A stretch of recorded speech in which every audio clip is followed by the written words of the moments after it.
Hello, this is Look by Happenstance. I'm Kendra, and today we're gonna have a chat. So today is the first day of June, and for some reason I decided that means that today is the day we're gonna talk about my word of the year. Now, most people did intentional word of the year kind of things in January, right? The same time as New Year's resolutions happen. And I had considered making this video then, but if you've watched my Sunday Sunrises or saw my video that I made, I guess not this last January, but the January before, I have some feelings about the idea of New Year's resolutions, and I don't think that they are right for me. I have, though, over the last number of years, kind of taken with the idea, which I know is super popular, of having a word that you feel a focus word for your year. And 1 year, the one that sticks out the most on mine, my idea was intention. And so it just was a word that I kept coming back to as I did things, or when I would feel bad about what I was doing or how I was doing it in life. I would go back to that word and I would think am I being intentional about this? I might be making choices or doing things that don't seem important to other people or that they would not prioritize, but am I doing it with intention because that's what I'm looking for? And then it would just help me process things. So I have a word for this year, and the word is not intention. But I thought about it leading up to the new year. It was in December. We're gonna have a little bit of coffee while we chat. This video might be fairly lengthy. We're going to, I guess I should just set some expectations for you all. So, what you can expect in this video is it might be fairly lengthy. There's probably going to be some cat sneezes because all 3 cats are in this room with me, and they're sneezy, so that's what happens. I am going to be talking about my word, a bunch of definitions of words and how those will kind of go together, and my thought process. There will be a crafty component in the fact that I have some images to show you of things that I have done this year and kind of talk through how I felt doing them, how I feel about them, why they happened. I don't know. There's a crafty component, I promise. But I guess the place to start is by talking about what my word is and how I came to it. So toward the end of December-ish, I was working on some different things and I was thinking a lot about words, and I did a whole project. Actually, what I'm wearing is the shawlette that was part of Jolly Joy and Other Junk, which was a thing I did on Patreon where I released 1 row of this pattern every day for 24 days. And yeah, then it all became this shawlette.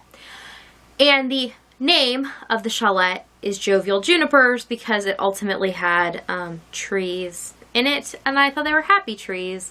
And jovial, just on a surface level in my head, meant happy, right? So I looked up a bunch of words because in this whole process of doing Jolly Joy and Other Junk, I did a word of the day every day, and because I called it Jolly Joy and Other Junk, I picked all J words, which meant that I looked up the definition of a lot of words that began with J, and I thought on them some. So that is where I came up with my word of the year. The word of the year is joy. Now, let's look at the definition for this word. Now, all the definitions I talk about today, I got out of Merriam-Webster's dictionary online, just, for consistency's sake, because dictionaries while they have the same definition, they might use different words to it across the board. So, according to Merriam-Webster, the word joy is the emotion evoked by well-being, success, or good fortune, or by the prospect of possessing what one desires. Delight. Also, the expression or exhibition of such emotion, gaiety. Also, a state of happiness or felicity, bliss. Or a source or cause of delight. So, joy is what I'm focusing on. I really liked the concepts embodied by that word. The idea of well-being, because I have felt unwell for a number of years for a variety of reasons, but it is best when I feel well. I am most productive in my personal life. I'm most productive in my creative life. I'm just an overall better human being when I am feeling well. but I don't feel like I am in control of that feeling. Like sometimes, even though I might try really, really hard, I can't get to that feeling of well. The next thing that Joy talked about was success. Yes, it would be lovely to be successful in the things that I endeavor to do in all areas of my life. But as far as creatively, it would be nice to be successful in my video making, kind of the vloggy thing, though that's more hobby than like business. My shop, my designs, all the things. It would be nice to have some success. Still working out what I consider the measure of that success, because I think that I measure it differently than some people do, as everybody does. I think we all measure success on a different rubric, and I actually kind of need to sit out and like come up with a rubric for myself, because I think that would maybe make myself feel more successful. I don't know. The next thing is good fortune, or the process of possessing what one desires. Obviously, being in that state of well-being would bring about a sense of joy. So, I wanted to focus on the idea of joy, but more than that, I broke joy up and took the letters J-O-Y, and each of those letters I made encompass a word. So joy is not a word in and of itself. It is actually an acronym. So an acronym is, you know, like radar or scuba. It's a number of words where you take the first letters and then you say them as a word. So the phrase that I have kept in mind, mantra-esque, that is actually what my acronym of joy stands for, is jovially occupying yourself. It's the question I ask myself over and over. Kendra, are you jovially occupying yourself? So let's break those words down, because I'm sure that sounds weird and obscure. But I also imagine that is a phrase that many of you are not surprised that I would come up with a phrase like that, are ya? Okay. So jovial means markedly good-humored, especially as evidenced by cheerfulness and conviviality.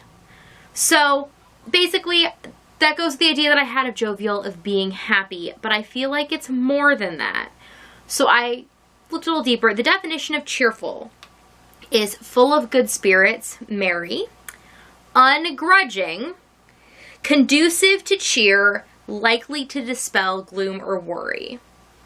So those cover things that are very important to me. I have been working on being less anxious, or just being aware of the anxieties that I feel and like accepting of them. The idea of being ungrudging. I am very good at holding a grudge. I have a very good memory for long-term things. I like a fish when it comes to short-term things, which is mean to fish because it's not exactly true, but you know. But like, I can't remember what I'm supposed to do today, or frankly what day of the week today is, but boy, can I tell you some things that have made me mad over my lifetime. Yeah, I'm good at those kind of things. And things that have made me happy. Like, they're not all bad things, but I'm good at holding a grudge. It's a family trait. But I'm also trying to embrace some of that cheerfulness I've talked about before, like having the little buckets of happy, which are my children around. Like, they just exude cheerfulness, and to try and like lean into that feeling has been something that I've focused on. The other word that jovial was defined by was conviviality. And the word convivial means related to, occupied with, or fond of feasting, drinking, and good company.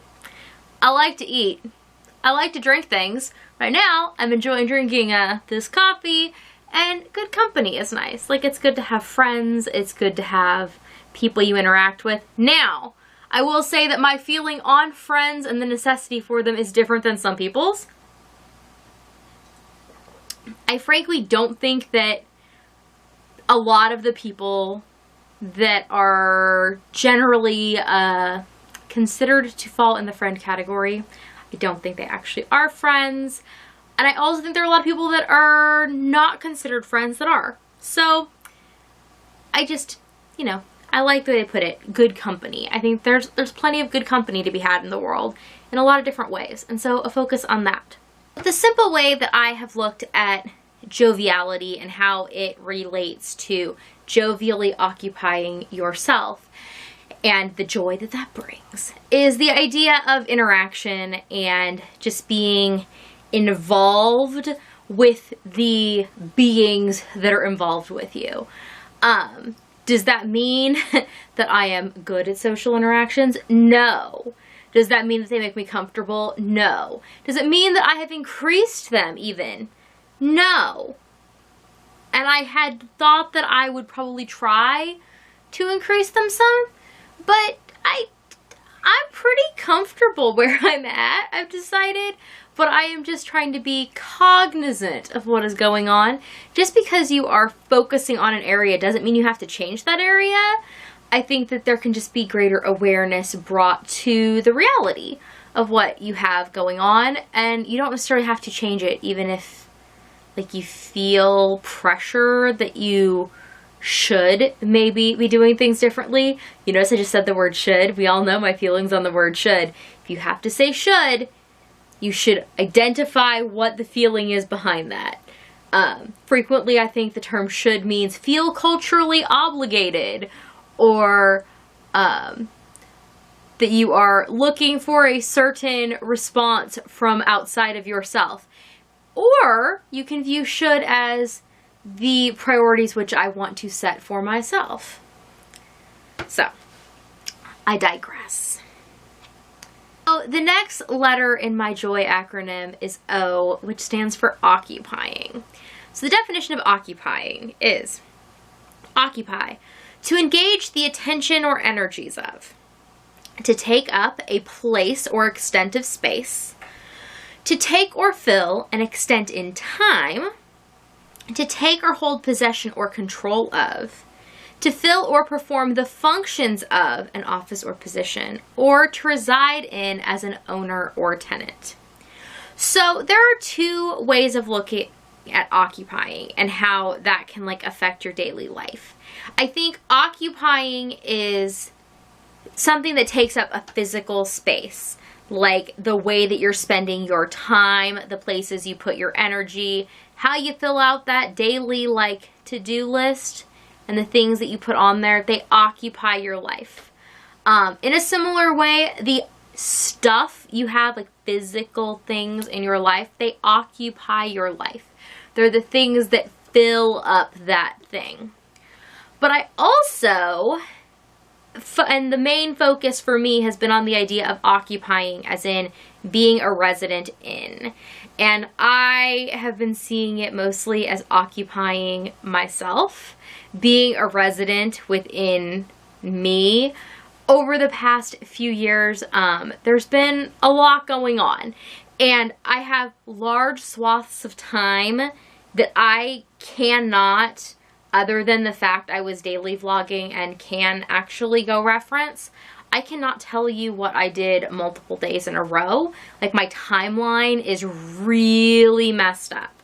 And it's also just like, there are just things that like I don't remember doing.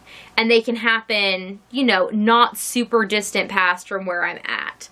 So there's like been a disconnect with my physical presence and like me being present in that presence, if that makes any sense.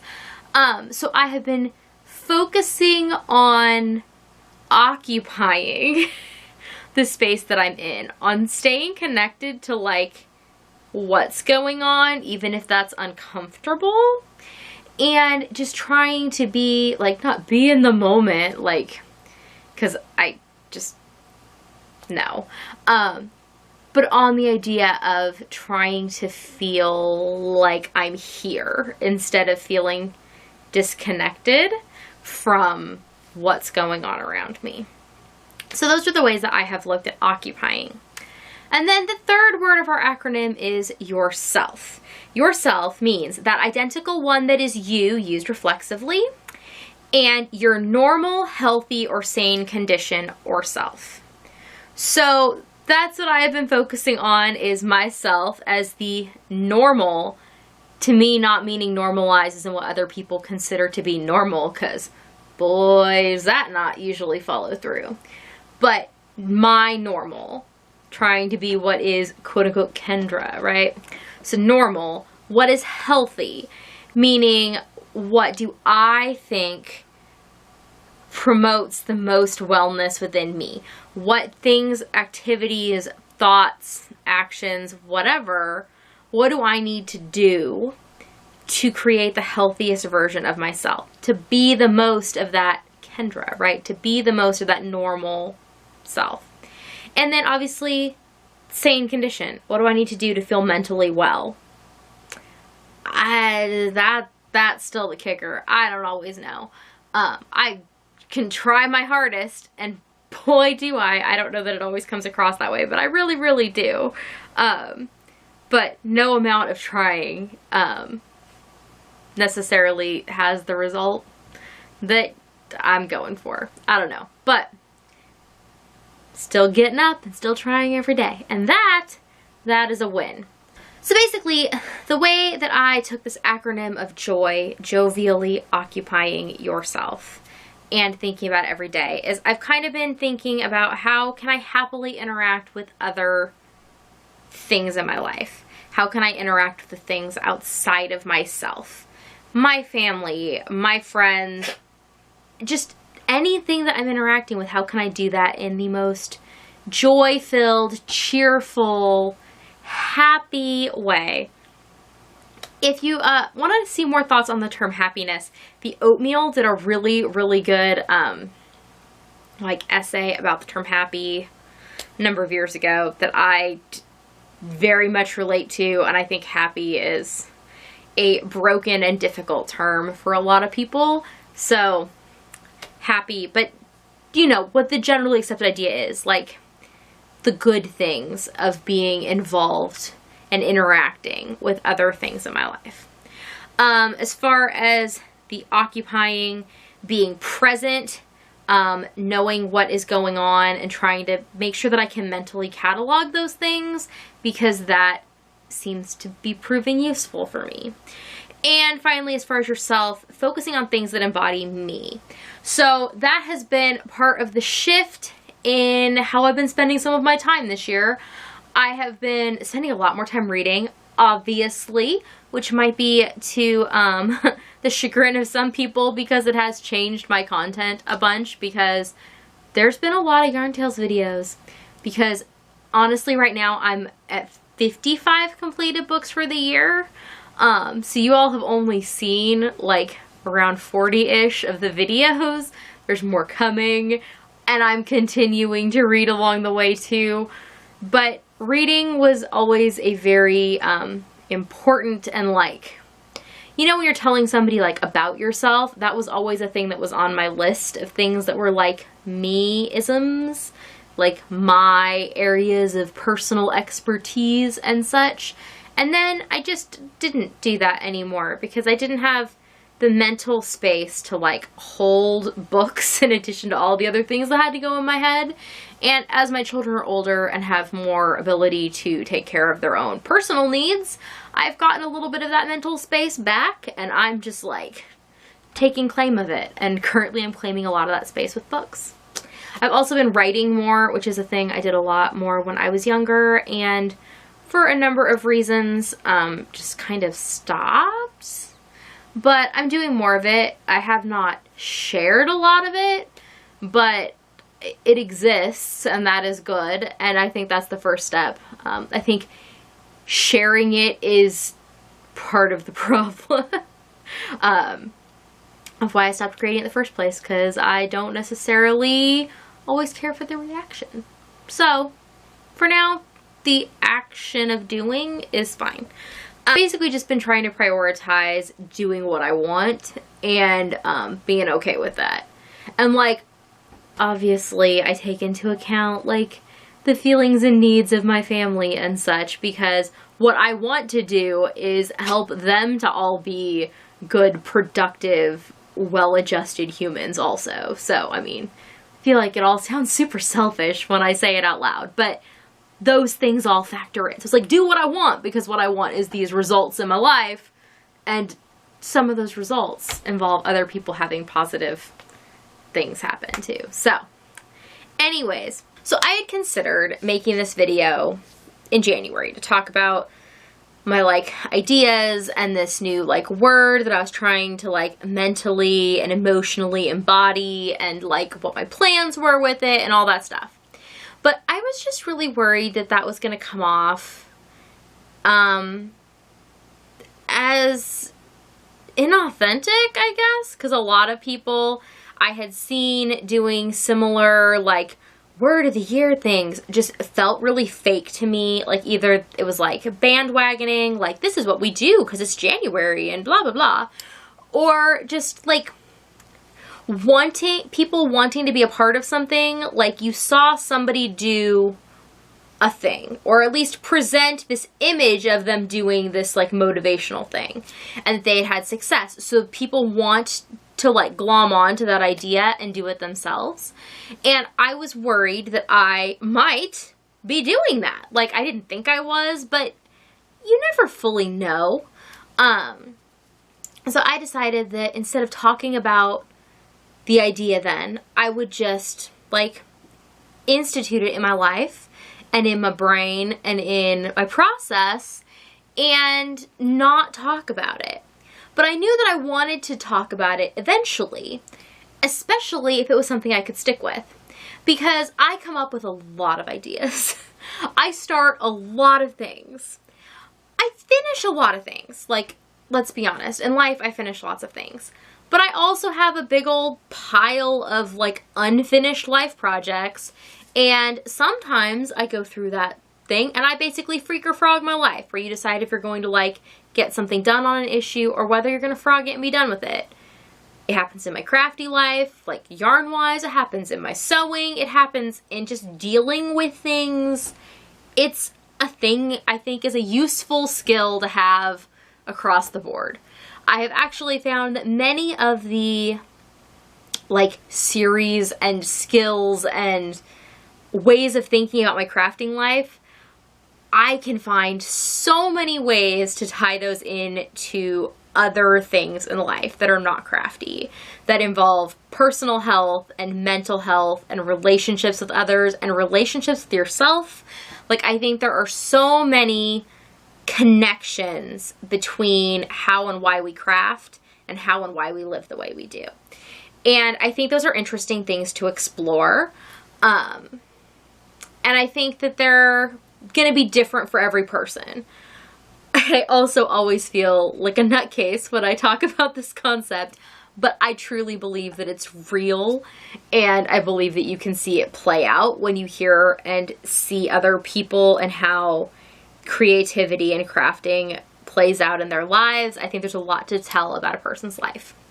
So I decided that I wanted to kind of share some updates along the way of how this idea of implementing joy, the acronym, in my life is working out for me. So I hope that maybe in like discussing my thoughts on joy, the acronym, and how it is being instituted in my life and like the effects that I'm seeing and stuff, like I hope that maybe it'll make somebody else like think and chew on some of these ideas, going over some of the word definitions, and just, I love reading definitions of words, as you know, because hearing and seeing definitions frequently gives me a good jumping off point to further just like masticate, chew on an idea, and just like get the essence out of it. It helps me to break things down, and I think the definitions can be really useful starting points to keep jumping to other ideas. So I thought that I would, try and do some like check-in videos. I had considered doing, when I was thinking about talking about this at the beginning of the year, I was thinking that I could like every month kind of check in and see like, so how's the joy, like a joy check-in, right? But when I was saying, I didn't want to say I was going to do a thing and then possibly not follow through. So I didn't talk about it and whatever. And here we are, and it's the beginning of June, and it's sticking in my mind. It's a thing that I feel like I'm actively practicing, even though I'm not talking about it. So I thought that we would take a little look back and see what I've done this year. What I've done is I went back through the like gallery of photos on my phone, and I made myself using the app called Layout, which is an app where you can take multiple pictures from your phone and put them together to make like those photo grids that you can load onto Instagram. And so I have made a layout for every month so far this year, and they mostly just cover the things that I finished, like my finished objects. And then in the months that I didn't finish as many things, I decided to really just put pictures of things that I was focusing my time on creatively, because that would make me feel better, mostly, that I hadn't been finishing a lot. Because I don't know if you've noticed, but the number of items that I've finished has like gone way down as the year has progressed. But interestingly, that number has gone way down, but my like feeling of wellness has gone up, because there does seem to be some proportional relationship to the two. Not to say that I think that I only like massively craft and like get quasi obsessed with doing stuff and pump out a lot of product when I am not well, like mentally. But that is one thing that can happen. If I'm like super productive, there are multiple reasons that happens. One of those reasons is a sense of unwellness, and it gives me something to focus on or check out into, or like a place to put all my energy that needs a place to be, or I'm not sleeping. And so I have a lot of time and, you know, got to fill the hours somehow, because I don't do well with just like not filling those hours at all. So let's take a little look at the pictures. I'll put them right here next to myself, and then we can talk about how things have gone this year so far. So here are the things that I put on my little montage for January. So just a lot of pictures of me finishing things, because I finished a lot of things. I was on this kind of like feeling like I wanted to kind of tie up ends from last year, finish and keep making progress toward all things I've done. I filmed during January, I filmed the like year in review of 2018, where I think I had 80 some items that I did in the year, which is a crazy number to me. And I mean, when I saw the stack of items and the list even, I remember doing all of them. Many of them I remember doing, and I have like not negative associations with the items themselves, but like I was not in a good place while I was doing them, and I am aware of that. I mean, I can see the same thing when I scroll through vlogs and see the thumbnails. So then February is like a bunch of me just trying to get patterns out that I had sitting and I felt like I needed to finish and put up, because they were things I had said I would be putting up and just kept not. So I made a number of hats, mostly in the same styles, and cowls and things, so that I could put the stuff up on Patreon, and those patterns are up and I'm happy with them. And yeah, I also made myself some cardigans and sweaters and things, like investing the time and energy into making like large scale items for myself to wear. Also, not only being willing to invest the time into those items, but willing to invest the resources that it takes to make a full-size garment for myself, which is not an insignificant amount of yarn. I also revamped my logo, got tags. I have just kind of, not even rebranded, but changed like the way that I'm visually branding some of the things. There's still some more things I want to change. I just haven't yet taken an image that I'm like, ooh, that one. And when I do, I'll change some of the pictures places. But for now, things are as they are, and I'm content with that. So then March, I worked on some more patterns, more hats. I worked on my daughter's birthday hat that we made together. That was really fun. Did multiple iterations on that, used some different yarns that I had been very graciously gifted and have had a lovely experience working with. I also started 2 new series around that time.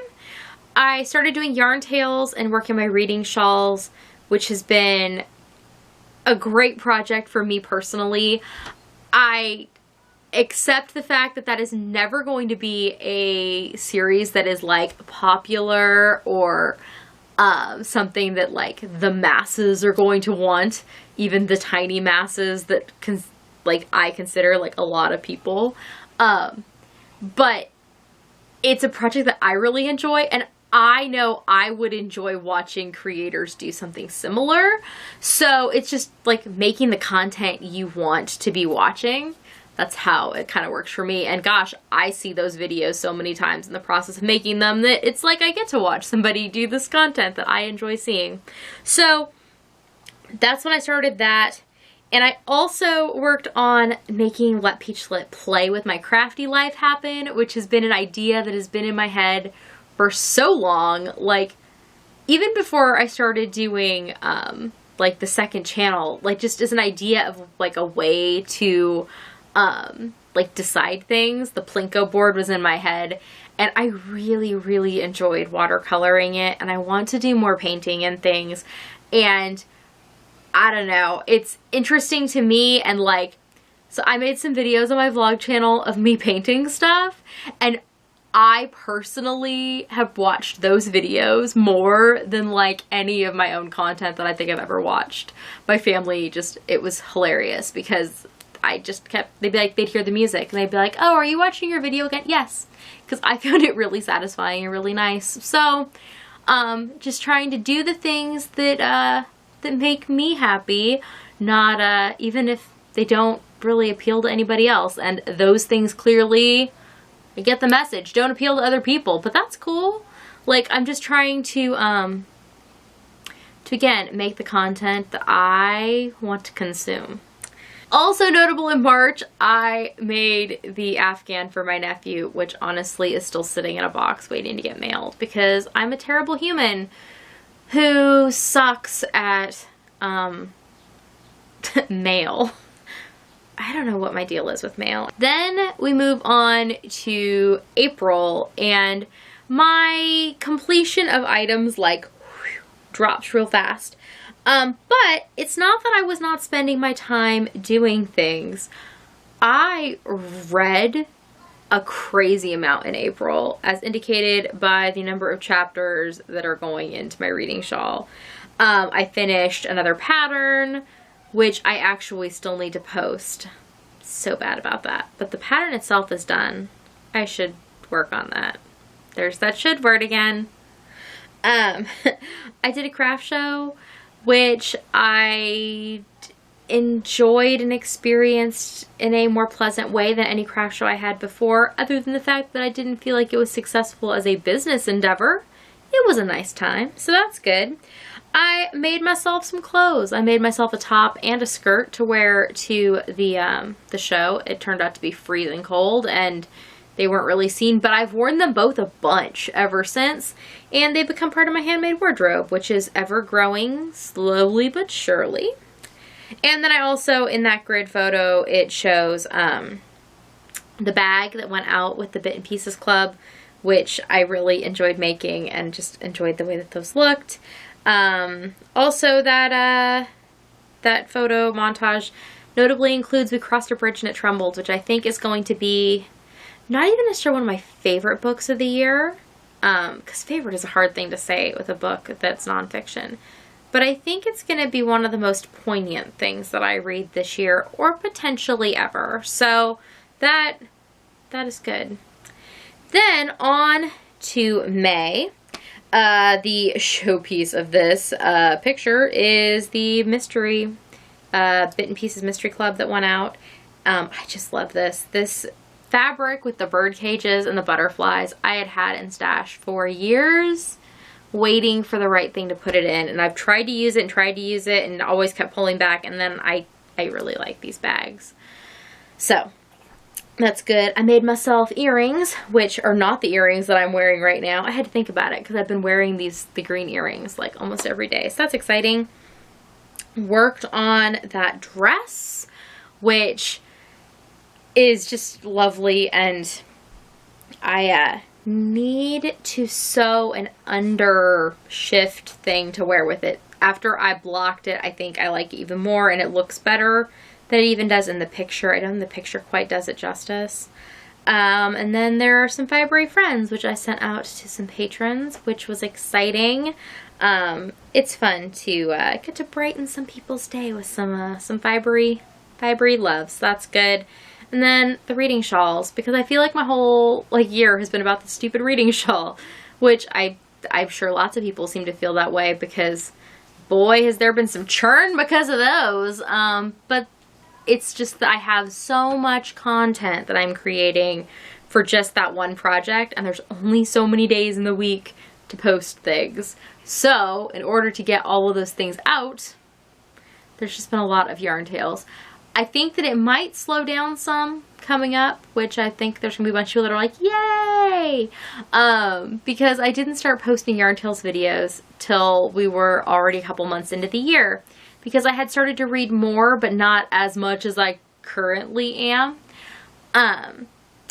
And so then I was thinking I was gonna just post like one a week, so I had been holding them back, even though I was finishing books at a rate beyond one a week, and I'm averaging about 3 books a week.